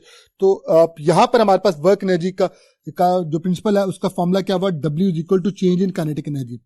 अब जब ये एक बात उसके दिन में बैठ गई, इसका लास्ट पैराग्राफ हम अक्सर पढ़ते नहीं है वर्क एनर्जी प्रिंसिपल का, जिसमें उसने क्लियरली लिखा that the work done on a body may appear in any change in the change of any kind of its energy. वो पोटेंशियल एनर्जी के तौर पे भी अपीयर हो सकती है, वो किनेटिक एनर्जी के तौर के चेंज के तौर पे भी अपीयर हो सकती है, वो अपीयर हो सकती है इन the form of change in chemical energy. तो कोई भी इलेक्ट्रिकल एनर्जी के चेंज के तौर पे अपीयर हो सकती है. तो ये बात इस एमसीक्यूज में दिखेगा. The work done on a body appears as change in its. अब बच्चे क्या करते हैं, कंजर्वेटिव होते हैं, वो अल्फा की तरफ जाते हैं, चेंज इन काइनेटिक एनर्जी. लेकिन आपने इसकी तरफ जाना, बीटा देखे potential energy, change in chemical energy, any form of energy, तो this is your best answer. तो हाँ, मूविंग ऑब्जेक्ट की अगर बात की जाए तो ऑब्वियसली उसमें काइनेटिक एनर्जी का चेंज आप कह सकते हैं। हमारा अगले सवाल, which is a very important thought provoking question, मैंने आपसे वादा किया था कि आज मैं आपको ये क्लैरिफाई करूंगा कि जो नेगेटिव वर्क होता है वो पॉजिटिव वर्क से छोटा नहीं होता, बल्कि नेगेटिव वर्क पॉजिटिव वर्क से बड़ा भी हो सकता है। कैसे होता है जरा गौर से देखिएगा। बस बेसिकली मुझे थोड़ी हेल्प चाहिए थी वर्क एनर्जी प्रिंसिपल की, क्योंकि उसके थ्रू मैं जरा आसानी से समझा सकता हूं। तो आप लोगों ने गौर करना इंशाल्लाह ताला। अगर आपको कभी भी क्लियर नहीं हुआ तो अभी फौरन आपको समझ आ जाएगा। स्टूडेंट्स, क्वेश्चन देखिएगा, विच of the following work is greater. हमें वर्क दिए गए और कहा गया इनमें से कौन सा ग्रेटर है। अब ये तो मिसकॉन्सेप्शन मैंने कोशिश की आपकी दूर कर दूं कि पॉजिटिव वर्क और नेगेटिव वर्क जो है वो बराबर भी हो सकते हैं, नेगेटिव वर्क बड़ा भी हो सकता है। ये भी मैं इंशाल्लाह ताला डिटेल में आपसे शेयर करूंगा। Alpha option plus 100 joule, beta minus 100 joule. ये ऑब्वियसली दोनों की वैल्यूज देखा जाए सिर्फ प्लस और माइनस का डिफरेंस है। ये पॉजिटिव मैक्सिमम कह सकते हैं, ये नेगेटिव मैक्सिमम। 0 जूल तो मिनिमम हो सकता है, हमने चूंकि मैक्सिमम निकालना है, ग्रेटर निकालना है, तो ऑब्वियसली 40 हो नहीं सकता। अब इन दोनों की टाई के बाद इसको देखिएगा, देखा माइनस 1000 जूल, तो बेस्ट आंसर कौन सा हो गया, माइनस 1000 जूल। क्यों? क्योंकि नेगेटिव वर्क के साथ नेगेटिव साइन सिर्फ ये शो कर रहा है कि ये वर्क किया गया है किसी बॉडी की काइनेटिक एनर्जी को 1000 जूल डिक्रीज करने के लिए। ये छोटा वर्क नहीं है। कैसे छोटा वर्क नहीं है, ये इन सबसे बड़ा क्यों है, जरा गौर से देखिएगा। देखिए, प्लस 100 जूल बराबर है माइनस 100 जूल। ये 100% मैं एग्जैक्टली बिल्कुल ट्रू बात कर रहा हूं कि प्लस 100 जूल और माइनस 100 जूल बिल्कुल बराबर होते हैं। कैसे बराबर होते हैं, गौर से देखिएगा। प्लस 100 जूल का मतलब क्या है, इसने काइनेटिक एनर्जी को प्लस 100 जूल इंक्रीज किया। माइनस 100 जूल का मतलब है काइनेटिक एनर्जी को 100 डिक्रीज किया गया। अब जरा गौर से देखिएगा, इसको मैं कैसे समझाऊंगा। ये मेरे पास एक ऑब्जेक्ट है, इसकी इनिशियल काइनेटिक एनर्जी 0 है और इस पर एक फोर्स लगती है, कुछ डिस्टेंस कवर करता है along the direction of the force, और इसकी फाइनल काइनेटिक एनर्जी 100 जूल हो जाती है। अब मुझे एक बात बताएं, आपने जब इस पर वर्क किया होगा तो अपनी अपनी बॉडी की 100 जूल की काइनेटिक एनर्जी को यूज, केमिकल एनर्जी को यूज किया होगा, और इसको मूव जब करवाया होगा तो आपको ठीक ठाक आपकी एनर्जी कंज्यूम हुई होगी। कितनी? 100 जूल। मैं बात करूं अगर फ्रिक्शनल फोर्सेस नहीं है तो आपकी सारी की सारी एनर्जी पे कन्वर्ट होती है इसमें 100 जूल में, वरना कुछ लॉसेस भी हो जाते हैं। तो आमतौर पे आप 120 कर रहे होंगे वर्क, तब कहीं जाके होगा। लेकिन चले मैं आइडियली बात करूं, अगर फ्रिक्शनल फोर्सेस नहीं है तो फिर हमारे पास आपने कितना काम किया, यहां पर आपकी बॉडी की 100 जूल एनर्जी कंज्यूम हुई, आपने 100 जूल का वर्क किया। क्योंकि वर्क एनर्जी प्रिंसिपल रहता है कि जब भी आप काम करते हैं तो काइनेटिक एनर्जी में चेंज आता है। जरा गौर से देखिएगा, अगर एक बॉडी को रेस्ट से मैं 100 जूल की काइनेटिक एनर्जी तक लेके जाता हूं तो मुझे कितना काम करना पड़ा, that is work energy principle कहता है। It appears the change in kinetic energy, 100 में से मैंने 0 को माइनस किया, ये देखिए प्लस 100 जूल आपके पास आंसर आ गया। काइनेटिक एनर्जी बढ़ गई, वर्क पॉजिटिव है। अब मुझे एक बात बताएं, अगर इसी मूविंग ऑब्जेक्ट को अगर आपको रोकना पड़ जाए तो क्या रोकना आसान होगा? जी नहीं, यकीनन। अगर कोई गाड़ी आ रही है, आप कहेंगे हाँ जी आपको रोकना बहुत आसान है, ऐसा नहीं होगा। उस गाड़ी को रोकने के लिए आपको दोबारा, अगर वो 100 जूल की काइनेटिक एनर्जी से मूव करिए, अगर ये बॉल 100 जूल की काइनेटिक एनर्जी अटेन कर चुका और आप इसको रोकना चाहते हो तो ये तब तक नहीं रुकेगा जब तक आप इसके ऑपोजिट डायरेक्शन में फोर्स लगा के इस पर दोबारा माइनस 100 जूल का वर्क नहीं कर लेते। तो आपको एक दफा पसीने भी आएंगे, आपको लग पता जाएगा, दोबारा आपको 100 जूल का वर्क करना पड़ेगा। तो पता ही चला वर्क के साथ पॉजिटिव और नेगेटिव सिर्फ ये शो करता है कि वो वर्क पॉजिटिव है तो इसका मतलब ये है कि वो काइनेटिक एनर्जी को बढ़ा रहा है। काम आपको 100 जूल ही करना पड़ा, और माइनस 100 का मतलब क्या है कि आप एनर्जी को कम कर रहे हो, लेकिन काम आपको कितना करना पड़ा, आपकी बॉडी की एनर्जी कितनी होगी, 100 जूल ही। तो स्टूडेंट्स, मैंने प्रूव कर दिया कि दूसरे केस में भी हमारे पास माइनस 100 जूल में हमें उतना ही काम करना पड़ा। तो प्रूव हो गया दैट प्लस 100 जूल और माइनस 100 जूल इक्वल है। तो बताइए माइनस 1000 जूल, ये तो इन दोनों से बहुत बड़ा वर्क है, क्योंकि माइनस 1000 जूल का मतलब है कि कोई बॉडी आपकी तरफ आ रही है माइनस 1000 जूल के साथ, अगर आप इसको रोकना चाहते हो और 0 तक लेके जाना चाहते हो, आपको नेगेटिव माइनस 1000 जूल वर्क करना पड़ेगा। स्टूडेंट्स, आई होप कि इस एग्जाम्पल से आपको एक बात क्रिस्टल क्लियर होगी कि नेगेटिव वर्क और पॉजिटिव वर्क में से हमारे पास नेगेटिव वर्क पॉजिटिव से बड़ा भी हो सकता है। दोनों अगर मैग्नीट्यूड सेम है तो ऑब्वियसली दोनों बराबर होंगे। नेगेटिव का साइन डायरेक्शन को शो नहीं करता, क्योंकि work is a scalar quantity. ये सिर्फ किस चीज को शो करता है, the change in kinetic energy. Students, एक और बहुत ही अहम एंटिटीज फॉर्मेट में बार बार रिपीट होने वाला मैं पास पेपर का क्वेश्चन आपके लिए लेके आया हूं, और बच्चे यहां पे भी बहुत जल्दी फंस जाते हैं, ट्रैप में आ जाते हैं। ट्रैप स्टार्ट में मौजूद है, देखें कैसे, लोडेड एंड अनलोडेड, बस बच्चे इधर ही फंस गए। बच्चों ने कहा यार लोडेड जो बस है ना यार, उन्हें तो रोकना बहुत ही होगा, नहीं लोडेड बस जो है उसे रोकना बड़ा ही मुश्किल होगा, और अनलोडेड बस को कंपैरेटिवली रोकना बहुत आसान होगा। This is something which they always think. तो अब यहां पे वो फंस चुके हैं, यानी उनके जहन में ये बात पहले ही क्वेश्चन में आ गई कि लोडेड जो बस है वो तो उसको रोकना बहुत मुश्किल है, और अनलोडेड को कंपैरेटिवली आसान होगा। तो सुनिए, both are moving with same kinetic energy, इसका मतलब दोनों की इनिशियल काइनेटिक एनर्जी क्या थी, सेम थी। अगर एक की सपोज करें 100 थी तो दूसरी भी क्या थी, 100 ही है। गौर से सुने, इन पर सिमिलर रिटार्डिंग फोर्सेस लगी, दोनों पर एक जैसी फोर्स लगी, रिटार्डिंग फोर्स दोनों पर सेम लगी। अब कहता है क्या ज़ाहिर, कहता अगर वो फाइनली रुक जाए, if they finally stop, what is the distances covered by them. अगर पहले का डिस्टेंस s1 है और दूसरे का s2 है तो क्या रिलेशन सही हो सकता है। तो बच्चे क्या कहेंगे, बच्चे कहेंगे यार पहली बस तो लोडेड है ना जनाब, उसे रोकना तो बहुत ही मुश्किल होगा। इसका मतलब s1 जो पहली लोडेड बस का डिस्टेंस होगा वो दूसरे से डबल होना चाहिए। भाई वो तो बहुत दूर जाकर रुकेगी, ये पक्की बात है, ऐसा ही होगा। कुछ बच्चे, यानी इसका मतलब जो फिर भी सोचने वाले बच्चे होंगे, देखिए फंसा वही है, ट्रैप वही होता है जो थोड़ा सोचता है, ऑब्वियसली वो ट्रैप हो गए। तो तकरीबन आप कह सकते हैं 90% बच्चे अल्फा की तरफ जाएंगे, लेकिन जो आपके 10% बच्चे होंगे जो एक्स्ट्राऑर्डिनरी होंगे वो यहां पर वर्क एनर्जी प्रिंसिपल अप्लाई करेंगे। देखिए दोनों की इनिशियल काइनेटिक एनर्जी क्या थी, सेम, बोला सपोज करें 100 थी, दोनों की फाइनल काइनेटिक एनर्जी क्या है, दोनों रेस्ट पर आगे क्या होगी, 0। तो दोनों की काइनेटिक एनर्जी में चेंज क्या आया, 100 से 0, 100 से 0 कितना, 100। इसका मतलब दोनों पर वर्क एनर्जी प्रिंसिपल लगाया जाए तो दोनों की एनर्जी का चेंज, काइनेटिक एनर्जी का चेंज सेम है। अब काइनेटिक एनर्जी का चेंज बेसिकली वर्क होता है, तो मैं लिख सकता हूं F1 S1 को बराबर होती है F2 S2, और फोर्सेस भी बता दी गई सेम है, फोर्सेस सेम है, कट गई, तो बताइए डिस्टेंस दोनों के क्या आगे, सेम आगे, तो कौन सा आंसर आया, चार्ली। ऐसे क्वेश्चन आते हैं वर्क एनर्जी प्रिंसिपल में। बहरहाल एक बात याद रखिएगा, अल्लाह ताला किसी भी इंसान की मेहनत को कभी भी जाया नहीं करता। अगर हम वर्क करें, वैसे मजे की बात, हम वर्क का ही टॉपिक पढ़ रहे हैं, तो मेहनत, हमारा वर्क कभी जाया नहीं हो सकता। अगर हम बहुत अच्छी तरह से फोकस के साथ रहकर मेहनत करेंगे, प्रैक्टिस करेंगे, और आप हमारे सारे लेक्चर्स को भी अच्छी तरह सुनेंगे, तो फिर आई होप कि सारी चीज़ आपके लिए बहुत आसान हो जाएंगी। स्टूडेंट्स अभी हमारा और लेक्चर नहीं चला, अब मैं इसको कंटिन्यू करूंगा और बोर्ड को एक दफ़ा दोबारा स्टार्ट करूंगा। तो आइए बोर्ड को दोबारा से स्टार्ट करते हैं। जी डियर स्टूडेंट्स, आइए कंटिन्यू करते हैं अपना लेक्चर। हमारा नेक्स्ट टॉपिक है potential energy and gravitational potential energy. वैसे आमतौर पे क्या होता है, आप सब जानते हैं कि हम पोटेंशियल एनर्जी और ग्रेविटेशनल पोटेंशियल एनर्जी में कोई डिफरेंस नहीं करते, मगर इस साल हमारे पास नेशनल एमडी कैट के लर्निंग ऑब्जेक्टिव्स के accordingly we must be very clear, very distinct about the difference between these two, क्योंकि लर्निंग आउटकम ये है the difference between potential energy and the gravitational potential energy. That was the reason you could see that कि मैंने first of all अपनी heading potential energy and gravitational potential energy he write down की। सबसे पहले बात करें तो potential energy की। पोटेंशियल एनर्जी किसी भी बॉडी में छुपी हुई एक एनर्जी की फॉर्म है जो किसी भी शक्ल में हो सकती है। The energy possessed by a body which is hidden in it due to its position is called potential energy। Potential energy जो होती है वो बॉडी के अंदर एक एनर्जी होती है हिडन फॉर्म में, जो कि उसकी पोजीशन की वजह से होती है। वो बॉडी की किसी न किसी जगह पोजीशन मैटर कर रही होती है। अब इसकी कौन कौन सी फॉर्म्स हो सकती है, जरा गौर से देखिएगा। First of all gravitational potential energy, आप सब जानते हैं इसका फॉर्मूला क्या होता है, that is equal to mgh।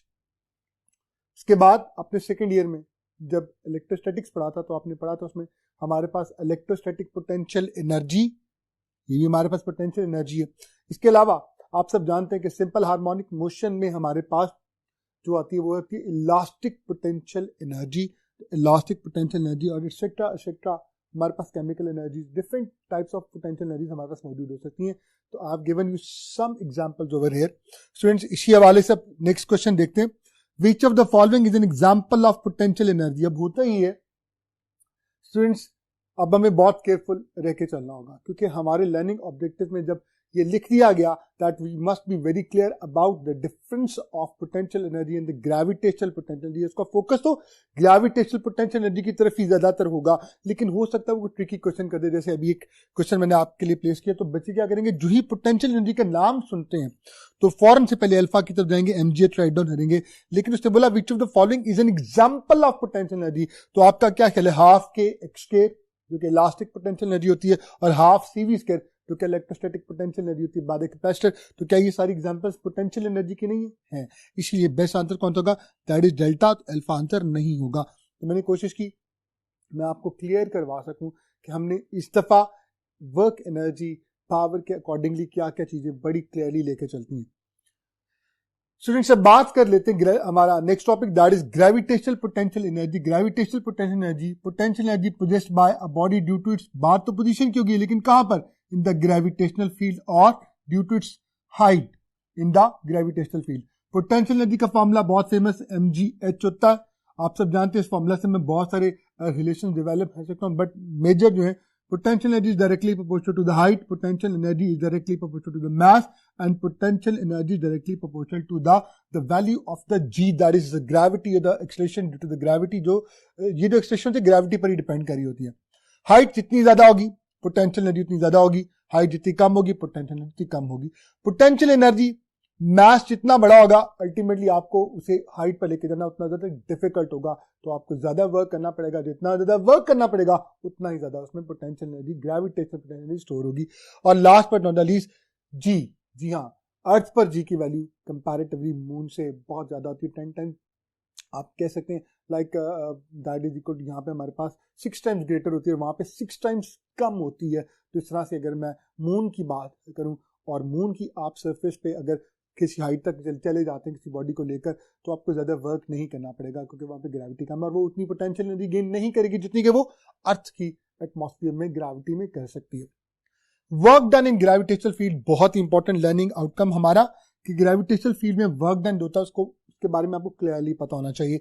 Gravitational field is a conservative field, पहला इंपॉर्टेंट पॉइंट कि ग्रेविटेशनल फील्ड एक कंजर्वेटिव फील्ड है। Students we have learned it in our text book दैट a conservative field is a field which is independent of the path followed। इसका क्या मतलब है? इसका मतलब है कोई से 2 पॉइंट्स उस आप फील्ड में सेलेक्ट कर लें और उन 2 पॉइंट्स में आप डिफरेंट पाथ्स के थ्रू चले जाएं, अगर वो इनिशियल और फाइनल पॉइंट सेम है तो फिर कभी भी वर्क जो है वो डिफरेंट नहीं होगा, हमेशा सेम आएगा। अगर सेम आता है तो इसी फील्ड को हम कंजर्वेटिव फील्ड कहते हैं और gravitational field is a conservative field which means that work is independent of the path followed. इस एग्जांपल पॉइंट ए से पॉइंट बी तक हमारे पास 3 पाथ हैं, पाथ 1, पाथ 2, पाथ 3 में डिफरेंट पाथ से हम ऑलरेडी कैलकुलेट कर चुके हैं। हम जिस मर्जी पाथ से जाए वर्क क्या होगा, इट वुड बी सेम, क्या आएगा, that is equal to mgh।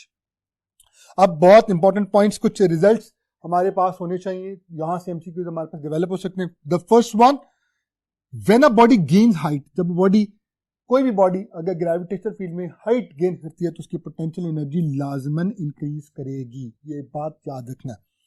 Work done by us, जब भी हम काम कर रहे होंगे, हम ग्रेविटेशनल फील्ड में जब काम कर रहे होंगे and taking the body away from the gravitational field, तो ऑब्वियसली हम बॉडी को ऊपर लेके जा रहे हैं, डिस्प्लेसमेंट भी अपवर्ड है, फोर्स भी अपवर्ड लगा रहे हैं, तो फिर हमारा फोर्स और डिस्प्लेसमेंट पैरेलल हो गए तो वर्क क्या होगा, दैट इज पॉजिटिव, आप उसको mgh लेंगे। लेकिन उसी वक्त अगर आप देखें तो ग्रेविटी भी एक्ट कर रही है और किसके बराबर, that is equal to force लग रही है mg के बराबर, तब वर्क डन बाय जो ग्रेविटी होगा इसे हमेशा नेगेटिव लिया जाएगा, कितना होगा उतना जितना हमने किया होगा -mgh। तो ये बहुत ही इंपॉर्टेंट पॉइंट्स थे, आपने इसको याद रखना। स्टूडेंट्स आइए अब हम नेक्स्ट पॉइंट की तरफ स्विच करते हैं ताकि हम अपने काम को कंप्लीट करें। जी स्टूडेंट्स जरा गौर से देखिएगा, ये एक बॉडी है, इस पर वेट डाउनवर्ड, ग्रेविटी डाउनवर्ड करिए आप, ये वो फोर्स है जो आप अपर लगा दो वेट के इक्वल होती है। जब हम फोर्स लगाते हैं एंगल 0 बनता है, इसलिए वर्क क्या आया था +mgh, और जब ग्रेविटी लगा रही होती है तो एंगल 180 बनता है, दैट इज आप देख सकते हैं 180 बन रहा होता है क्योंकि बॉडी ने तो अपवर्ड ही जाना ना। If you taking the body upward तो एट दैट पर्टिकुलर मोमेंट अगर ग्रेविटेशनल फील्ड का वर्क लिया जाए तो डिस्प्लेसमेंट अपवर्ड है, ग्रेविटी इज एक्टिंग डाउनवर्ड, तो एंगल कितना बनेगा 180 degree, it will be taken as -mgh। कुछ क्वेश्चन कर लेते हैं, बहुत ही important question, a very important question, यहां से हमारे पास पास पेपर से क्वेश्चन है। When work done by the gravity is negative, ही नहीं। हमने काम, ग्रेविटी का वर्क जब नेगेटिव होता है तो पोटेंशियल एनर्जी ऑफ बॉडी की क्या करती है? बच्चे यहां पे एक प्रॉब्लम करते हैं। बच्चे जो ही ये देखते हैं कि वर्क नेगेटिव हो रहा है तो वो समझते हैं नेगेटिव वर्क में तो एनर्जी कम होती है, तो पोटेंशियल एनर्जी के बारे में कहते हैं कि पोटेंशियल एनर्जी डिक्रीज कर देगी, they go for the alpha option. लेकिन इंपॉर्टेंट पॉइंट गौर से देखें, यहां पर जब मैं बॉडी को हाइट पर लेके जा रहा हूं, हाइट वो गेन कर रही है और हम हाइट के बारे में जानते हैं कि जैसे जैसे हाइट बढ़ेगी पोटेंशियल एनर्जी बढ़ती जाएगी। तो आप देखिए उस वक्त ग्रेविटी का वर्क क्या है? ग्रेविटी का वर्क नेगेटिव आया था। इसका मतलब जब ग्रेविटी का वर्क नेगेटिव होगा तो in spite of this negative sign याद देखिएगा, आप अपना काम देखोगे तो आपके काम की वजह से बॉडी कहां जा रही होगी? It is gaining height, and whenever the body is gaining height its potential energy is obviously going to increase. तो बेस्ट ऑप्शन कौन सी? That is beta. अल्फा की तरफ आपने नहीं जाना। Similarly buy one get one free. अपना next MCQ देखते हैं। When work done by the gravity is positive, तो अगर आपने ये समझ लिया दूसरा बड़ा आसान होगा। पॉजिटिव कब होगा? अगर बॉडी नीचे आ रही है तो उसका मतलब डिस्प्लेसमेंट भी उसकी डाउनवर्ड है, वो हाइट लूज कर रही है। वर्क क्या होगा ग्रेविटी का? वो पॉजिटिव होगा क्योंकि एंगल जीरो बनेगा, लेकिन वो हाइट लूज करेगी तो इसका मतलब पोटेंशियल एनर्जी उसकी डिक्रीज कर देगी। That is your alpha answer. आपने कंजर्वेटिव फोर्स के बारे में देखा, gravitational field is a conservative force या gravity is a conservative force. तो इसी तरह नॉन कंजर्वेटिव फोर्सेस का जिक्र भी आपको मालूम होना चाहिए, पता होना चाहिए। They are what? They are the one in which the work depends upon the path. इसकी बेस्ट एग्जांपल फ्रिक्शनल फोर्स है कि आप कोई से दो पॉइंट्स ले लें और डिफरेंट पाथ ले लें, हर एक पाथ पर अगर फ्रिक्शन को कंसीडर किया जाए वो डिफरेंट होती है, तो ऑब्वियसली साफ सी बात है फ्रिक्शन का जो वर्क होगा वो डिफरेंट होगा। तो दो सिमिलर पॉइंट के दरमियान डिफरेंट फ्रिक्शनल पाथ के थ्रू आप मूव करें तो फ्रिक्शनल फोर्स की वजह से वर्क सेम नहीं आएगा, डिफरेंट होगा। ये हमारे पास बेस्ट एग्जांपल है। इसके अलावा बुक पर जितने एग्जांपल हैं वो आपको फिंगर टिप्स पे होने चाहिए स्टूडेंट्स। एक बहुत important point, work done is equal to change in kinetic energy accordingly half MV square होता है, और हाफ एमवी स्क्वायर को आप F into S P write down कर सकते हैं। यहां से भी आपको डिफरेंट एमसीक्यूज पूछे जा सकते हैं। वर्क डन जो होता है वो अब आपने देखा पोटेंशियल एनर्जी के तौर पे भी अपीयर होता है, mgh is equal to change in potential energy, इसको भी एफएस लिखा जा सकता है। स्टूडेंट्स हमारा next topic that is a very important topic, very vital topic, that is power. Rate at which work is done, rate at which work is done. Rate की जब भी बात होगी टाइम डिपेंडेंट होगा, तो work divided by time. Work की जगह मैं क्या क्या लिख सकता हूं? देखिए सिंपल लिखूं तो एफएस टाइम ऐसे रहेगा। अगर work change in kinetic energy के तौर पे अपीयर हो रहा है तो half MV square over T भी पुट कर सकते हो। पावर के कितने फॉर्मूले हमारे पास आ रहे हैं, और अगर किसी बॉडी को मैं हाइट पर लेके जा रहा हूं तो मेरा वर्क mgh के इक्वल होगा mgh ओवर टी। तो आप देख सकते हैं there are 3 formulas which we have developed over here. Power के 3 फॉर्मूलाज हैं, बहुत इंपॉर्टेंट, और भी हो सकते हैं। ऑब्वियसली ये सबसे ज्यादा हमारे पास इंपॉर्टेंट, फेमसली बार बार रिपीट होते हैं। यूनिट्स क्या होंगे? वॉट, या आप एचपी भी कह सकते हैं, और भी यूनिट्स हैं। Which of the following are the units of the power. बहुत ही इंपॉर्टेंट एमसीक्यूज कि बताइए इनमें से कौन सा यूनिट पावर का यूनिट है। अब जो आप सब जानते हैं कि हमारे पास बात का ऐसा होता है कि हम मिस्टेक कर जाते हैं। जो ही हमें यहाँ पे देखें इलेक्ट्रॉन वोल्ट लिखा हुआ है, जूल लिखा हुआ है। इलेक्ट्रॉन वोल्ट हम सब जानते हैं एनर्जी होती है 1.6 इंटू 10⁻⁻19 ऑफ जूल, और हमारे पास जूल तो एनर्जी का यूनिट है, वर्क का यूनिट है। बच्चे चार्ली की तरफ चले जाते हैं क्योंकि उन्हें यहाँ पे वॉट नजर आ रहा होता है।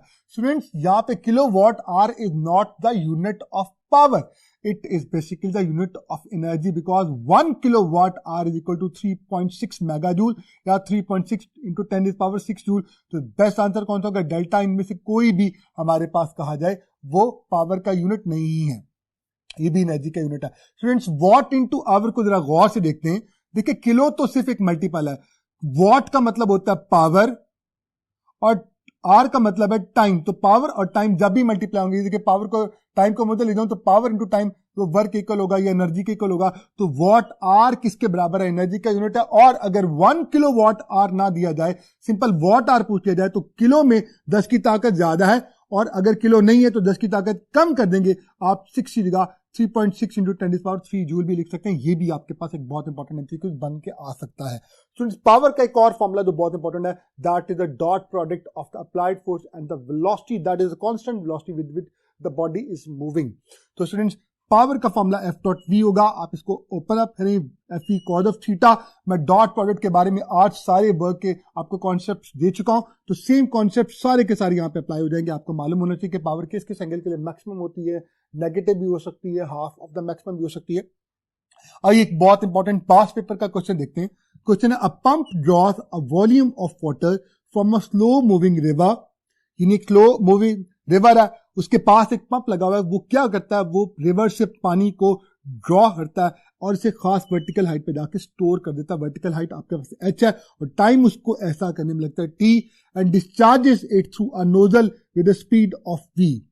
और फिर एट द सेम टाइम आप कह सकते हैं कि एक नोजल से जो पानी है वो एक खास स्पीड से बाहर भी जा रहा होता है, डिस्चार्ज भी हो रहा होता है। इसका मतलब यहां पर कहा जाए जो वर्क डन होता है, work done by that pump is converted into two parts. One is to convert it into to take it up to a certain height h, and the other one that one will become its potential energy mgh कह सकता हूं, और बाकी nozzle से उसके बाहर भी निकला है तो काइनेटिक एनर्जी भी हमारे पास। इसका मतलब क्या कह रहा है, if the density of the water is rho what is the effective power develop. Effective power develop क्या होगी, हमारे पास चार ऑप्शंस हैं। इन ऑप्शंस को देखने के लिए कैसे हम इसको सॉर्ट आउट करेंगे स्टूडेंट्स, आइए इस सवाल को सही तरह समझने के लिए हम नेक्स्ट पॉइंट की तरफ स्विच करते हैं। जी स्टूडेंट्स, पावर का फॉर्मूला होता है rate of work done W over T। आप यहां पर वर्क को दो पार्ट्स में डिवाइड करेंगे, पार्टली हाइट गेनिंग की वजह से mgh, पार्टली वो नोजल से जो स्पीड के साथ वाटर बाहर जा रहा है half mv square divided bye t हो जाएगा। स्टूडेंट्स इस t को मैं इन दोनों पर डिवाइड कर दूंगा, सेपरेट कर दिया mgh over t plus mv square over t। अब आप सब जानते हैं मास को वॉल्यूम इनटू डेंसिटी की शक्ल में लिखा जा सकता है, क्योंकि हमारे पास जो ऑप्शन है वहां पे हमें वॉल्यूम और डेंसिटी तो नजर आ रहे मगर मास कहीं नजर नहीं आ रहा। तो स्टूडेंट याद रखिएगा, जो ही मैं यहाँ पर मास की जगह वॉल्यूम इनटू डेंसिटी पुट करूंगा v रो gh over t प्लस यहां पर भी मास की जगह v रो v स्क्वायर over 2t, तो कौन सी ऑप्शन है, दैट इज चार्ली ऑप्शन। तो it was a very important question. बाज का ऐसा होता है कि ऐसे फॉर्मूलाज हमें कैलकुलेट करने को आ जाते हैं, थोड़ी सी प्रैक्टिस के बाद हम कर सकते हैं, लेकिन अगर हमारा कॉन्सेप्ट अच्छा और हम ये बात जानते हैं कि कुछ भी हो जाए, हम ये बात जानते कभी कॉन्सेप्ट चेंज नहीं हो सकता, तो जितना भी उसने काम किया होगा वो सारा का सारा either it will convert into the potential energy और द काइनेटिक एनर्जी, दोनों का सम करके आपने देखा हमने कैसे कैलकुलेट किया। एक और एमसीक्यू देखते हैं। Next question, a body is lifted by a man to height of 7 metre in 2 second. यानी एक शख्स है वो एक बॉडी को कहा जाए 7 मीटर तक लेके जाता 2 सेकंड में, और दूसरा आदमी है वो उसी मास को उसी हाइट तक लेके जाएगा लेकिन 100 सेकंड में लेके जा रहा है। तो work done by them are in the ratio. Student बड़ी सिंपल सी बात है, आप जब भी किसी बॉडी को किसी हाइट तक लेके जाते हो तो वर्क अपीयर होता है change in it's potential energy. Potential energy का फॉर्मूला mgh होता है, तो मैंने दोनों वर्क को डिवाइड कर दिया W1 over W2। क्या फॉर्मूला आएगा, mgh1 डिवाइडेड बाय mgh2।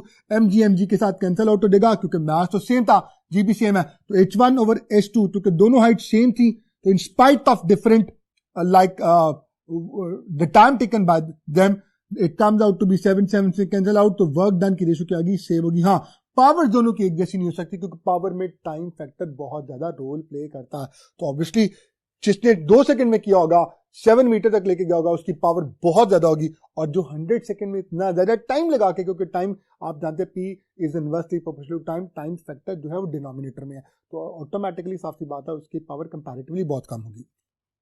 एक और क्वेश्चन देखते हैं, an aircraft travels at a constant velocity of 50 metre per second. ये कीवर्ड बोला, एयरक्राफ्ट मूव कर रहा है constant velocity of 50 metre per second in horizontal flight as shown below. आप देख सकते हैं ये वो थ्रस्ट है, ये इंजन की फोर्स है, तो इंजन अपवर्ड यानी फॉरवर्ड डायरेक्शन में लगा रहा है, और ये वो ड्रैग फोर्स है 1000 न्यूटन जो कि बैकवर्ड लग रही है, वेट डाउनवर्ड है। स्टूडेंट्स कीवर्ड बोल दिया कांस्टेंट वेलोसिटी, इसका मतलब यहां पे जो फ्रिक्शनल फोर्स है वही थ्रस्ट के बराबर होगी।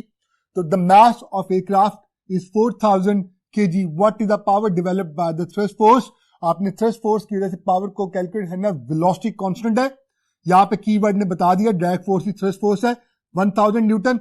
सिंपल फॉर्मूला यूज करूंगा, P is equal to F into V, 1000 multiplied by 50,000 50 kilo watt लिखा जा सकता है, तो कहां पे है, that is in the beta option 50 kilo watt. Students last but not the least, हमारा एक ऐसा टॉपिक जो कि अगर कहा जाए हमने नॉर्मली इतना पढ़ा नहीं होता, but it is present in the learning objectives of national MDCAT syllabus unit number 2 work energy. जो है हमारा ये जो टॉपिक चल रहे हैं इसमें एक लर्निंग आउटकम है, that is amplification of energy losses in practical devices. अब ये टॉपिक अपेरेंटली हमें फील होता है शायद हमने पढ़ा नहीं हुआ, स्टूडेंट्स हम इसको बहुत दफा पढ़ के आ चुके हैं, तो अब ये चुके ऐड हो चुका है, will have to go through this one. देखिए मैकेनिकल डिवाइसेस की बात की जाए, यानी मशीन्स की बात की जाए, तो आप सब जानते हैं हम लेवर भी पढ़ चुके हैं, हम पुली भी पढ़ चुके हैं, हम स्क्रू जैक भी पढ़ चुके हैं, हम व्हील एंड एक्सल भी पढ़ चुके हैं। तो ये सारा इनके हवाले से एडवांटेजेस ऑफ सिंपल मशीन्स क्या होते हैं, ये थोड़ा सा आपको थोड़ा बैकग्राउंड बता रहा हूं। हो सकता है यहां से क्वेश्चन आए, हो सकता है ना आए, लेकिन थोड़ा सा रिवाइज कर लेते हैं। देखिए सिंपल मशीन्स के बहुत सारे एडवांटेज हैं, लेकिन जो मेजर एडवांटेज है, they can make work easier, आप आसानी से काम कर सकते हैं। They can change the direction of the force, force की डायरेक्शन को चेंज कर सकते हैं। They can you can lift heavy loads by less effort.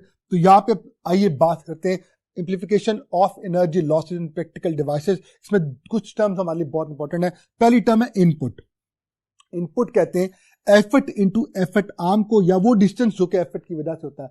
ये एफर्ट क्या है? बेसिकली आप सिंपल मशीन पर जो फोर्स खुद लगाते हैं वो आपकी एफर्ट कहलाती है, और फिर आपको उस एफर्ट को करने में जितना डिस्टेंस या जितनी हाइट आप वो गेन करते हैं या वो आप कर रहे होते हैं through that distance, that is effort arm कहते हैं। और आउटपुट कहते हैं लोड इनटू लोड आर्म, यानी वो लोड जिसको आप सिंपल मशीन से उठाना चाह रहे होते हैं, तो अल्टीमेटली आपको जितना आप हाइट गेन करते हैं उसको लोड आर्म के, इन दोनों का प्रोडक्ट।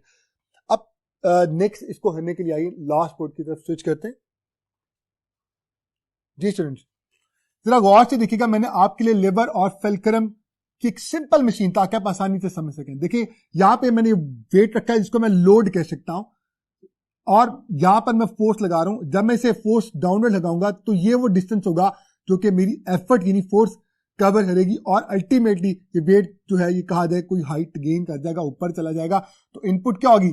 एफ इंटू डी, और आउटपुट क्या होगी? That is equal to weight into height. तो ये हमारे पास कहा जाए तो हम आसानी से इसको कर सकते हैं। स्टूडेंट्स अब बात कर लेते हैं प्रैक्टिकल लॉसेस की, क्योंकि हमने यहाँ पे इम्प्लीफिकेशन करनी है कि प्रैक्टिकल जो डिवाइसेस होते हैं उनमें लॉसेस होते हैं एनर्जी के, वो क्या होते हैं। ठीक है, आइडियल मशीन्स की बात की जाए तो कोई लॉस नहीं होता, इनपुट आउटपुट के बराबर है।